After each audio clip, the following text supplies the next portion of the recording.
This is the shortest run I've done in a long time, but it's the most important for me because this will be the 1000th mile I've run since I started running again in March of this year, after a 15-year absence. As you can see, I'm by no means a professional athlete. I'm just an enthusiastic amateur guy trying to keep fit, and that's what this channel's all about.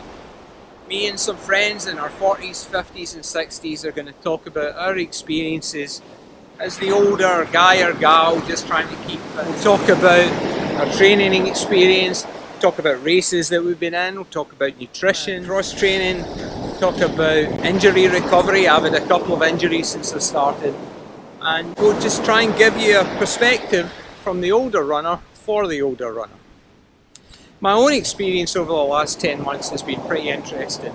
I got both my hips replaced in 2017, but I never really gone from there and tried to get super fit again. But I made a commitment last December. I started off walking on this very beach. We're about 3 miles south of Cocoa Beach here.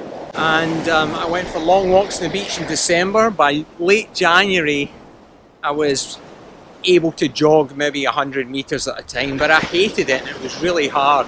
I told myself at the time I would look back on it and laugh, but I didn't really believe it. But here I am now. I'm averaging maybe 35 miles a week.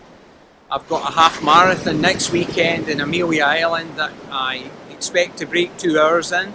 I've run a bunch of races this fall. My 5k time is under 23 minutes, my 10ks are under 50 minutes now, and so I've made a lot of progress, but it's been really hard, and I'd like to share some of those experiences here. My friend Steve and I are running the Grandma's Marathon in Minnesota next June, so we've got a whole training plan for that will probably go out the window after we've done it for a month. Now, if you'll excuse me, I'd better go and actually finish this last 1000th mile, and I hope to see you soon on the next video.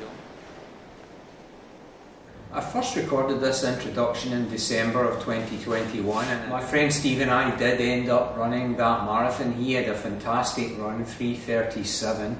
He's 60 like me. So Steve and his wife and daughter, who also qualified, will be running in the Boston Marathon next year. I finished my first marathon, 4:02:50 something, and I was a bit disappointed. I just didn't really run the kind of race I'd hoped for, but finishing the marathon was a good achievement, and it spurred me on to try another one, and I ran one in Valencia in Spain in December, 3:49:19, which was a Boston qualifier. Although it's a qualifying time, it probably won't hold up in terms of getting me into the race, so I'm planning to run a couple of marathons in 2023 and hopefully get a faster time that will get me into Boston in 2024. I posted some videos on lessons learned from my Grandma's Marathon, and I actually put some of those into practice for the second marathon. Key for me was getting some strength training done, which I think is really vital for an amateur athlete of my age in their 60s. And I also cut back my total mileage a little bit for the second marathon. It's all about, I think, at this age, getting that balance between getting ready for the distance and recognising that your body's 60 years old and you can only run so many miles a week. So I never really took the training above 50 miles, and that seemed to work for me. In combination with another thing I did, which was move my speed training indoors. I started doing my speed training on a treadmill. As an inexperienced runner, I'm not very good at estimating and managing paces when I'm outside just running, but with a treadmill you can just set the pace and forget it and focus on the running, and that helped me enormously to improve my speed.